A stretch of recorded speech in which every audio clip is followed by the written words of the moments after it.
Hello, today is Wednesday, April 8th, 2020. I'm Joe Schmidt with TC2, and this is Staying Connected.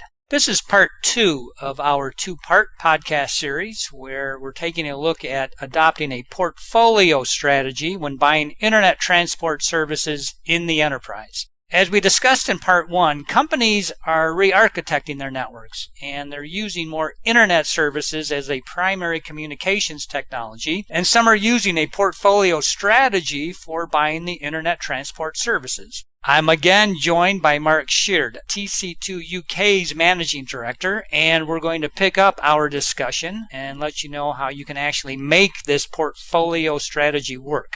Okay, Mark, welcome back. How about if you explain what companies need to do to successfully use the portfolio strategy?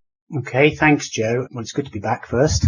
To take forward and successfully use the portfolio strategy, there are a few things that enterprises need to do. First, they need to develop a leverage situation in order to select their portfolio partners, to allow them to compare them and allow them to align those partner or prospective partner offerings to best fit with that enterprise's specific needs. The best way to do this is via a structured RFP, which clearly lays out how you will operate going forward in terms of each bidder is competing for a place as one of your portfolio partners. So there's no misunderstandings. And that the share of business that bidder will get, the circuit awards they're going to get now and in the future, so how big their share will be directly linked to what they do in terms of the price, the provisioning, and the service performance as they go through the contract term. It will also, in that RFP, include key conditions that will provide for flexibility, the flexibility that the enterprise requires to make the most of their chosen suppliers. In doing so, it's going to give the suppliers the opportunity to sign up to the best practice positions on circuit commitment, the SLAs that matter, and on commercial terms.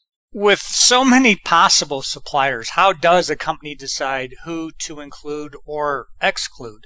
That's an excellent question. We take and recommend and have successfully used what I like to call a triage approach, which is basically taking a reasonably large field of potential suppliers who are the first suppliers in the mix and whittling those down very quickly to the most likely candidates. And here, our assessment is largely done on a cost and coverage modeling with a few high level but nevertheless key requirements in the responses. And this can lead to early elimination of some of that bigger pool of suppliers and allow you then to quickly get down to focusing on the ones that will have the biggest potential positive impact on you as an enterprise, and quickly also avoid the ones that are going to be difficult to work with or maybe want to impose unreasonable conditions. An example here is a supplier that's trying to make their pricing conditional on whole award, for example. That's certainly something you don't need to have with an internet transport portfolio strategy.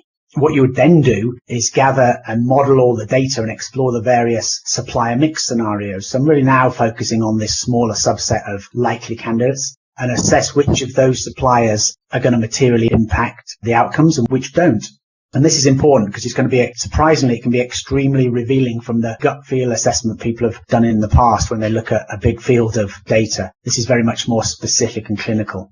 Once you've done that, you can then focus any sort of deep dive review in terms of support capabilities, alignment with terms, just how they're going to operate commercially on the most likely candidates. But this phase isn't just about squeezing on price. Your scenario modeling is going to allow a lot of that to be addressed through the total cost optimization across the different bidders.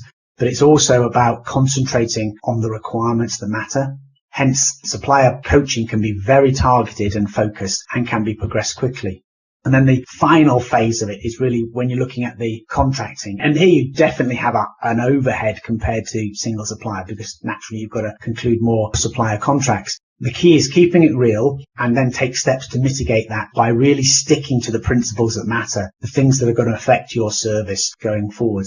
Addressed in part by having rigorous upfront briefings of suppliers and also in the preparation of the RFP requirements to call out what is really important to you and make that count in the RFP and in the review process. That work in clarifying responses, getting omissions and ambiguities and just plain bad responses addressed very early in the process will pay off in the speed of contracting when you've got a few suppliers to work with.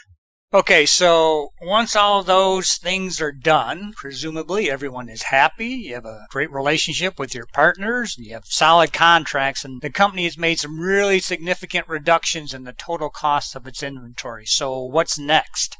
Two parts really. First, you've got to make sure you monitor and track the initial orders that you allocate to these different suppliers and that they align with the RFP in terms of the offer pricing, the discounts and waivers, etc. Typically, I have to say, supplier account teams really want to make this happen. And my experience is that if you point out these challenges or omissions or errors, they will rapidly work to address disconnects and errors, that may have arisen because the supplier pricing or order progression guy wasn't familiar with the RFP offer detail. Regardless, you need to be vigilant. It's a truism that this isn't something that just applies to whether you've got multiple suppliers. It applies whether you've got one, several, or many. But with the portfolio approach, you have the added advantage that because you have a group of partners, if one is not performing even at this stage, you have the ability to dynamically reallocate, i.e. give circuits to someone else that provisionally is awarded to one supplier. If that supplier is, for example, reneging on price, proving to be difficult in contract closure or in signing up to the terms that they had committed to,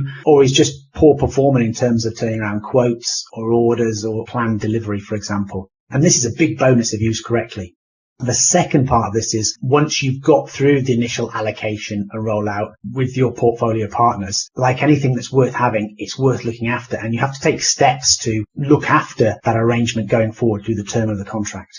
So what sort of things should an enterprise be thinking about? So in this sort of the day two scenario, one of the biggest pitfalls I see is where after successfully building this credible portfolio and sorting out a great initial allocation and making the saves, the portfolio is then not used properly going forward.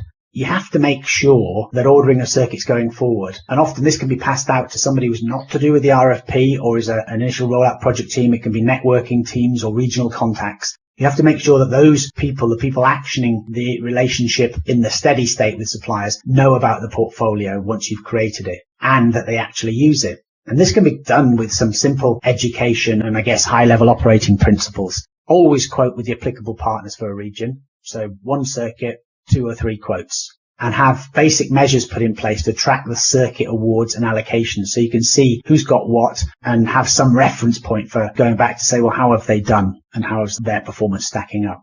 To support this, what I would say is best practice is to build in an annual checkpoint to assess that performance, to review the pricing, particularly to address any anomalies, new requirements, or resetting of older pricing perhaps that you've got across your suppliers if you've had some circuits for a period of time. There are some techniques to this that mean it doesn't have to be high overhead, but I can assure you it can be very effective. So that sort of just keeps it honest, on point going through the year.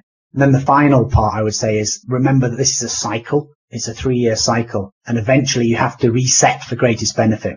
And I can definitely say you see people that win business and try to creep the pricing. This portfolio approach can help you legislate against that.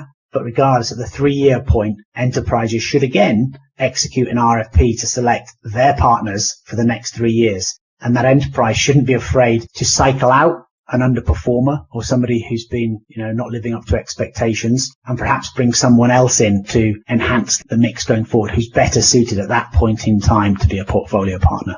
So Mark, we are about out of time. Do you have any final thoughts?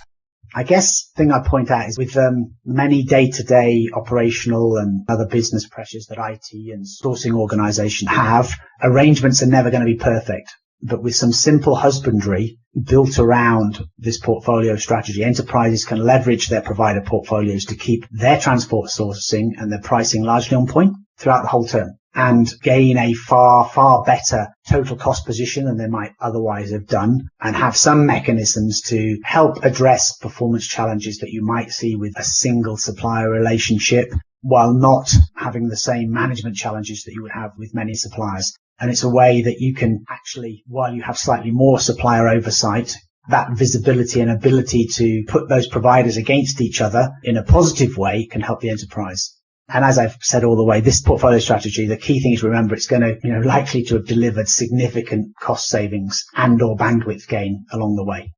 All right. Thank you, Mark. Great stuff. If you'd like to learn more about developing a portfolio strategy for your internet transport services, or if you have other ICT lifecycle questions, you can contact Mark, me, or any of our LB3 and TC2 colleagues by giving us a call or sending us an email. You can also stay current by subscribing to Staying Connected, taking a look at our websites, or follow us on LinkedIn.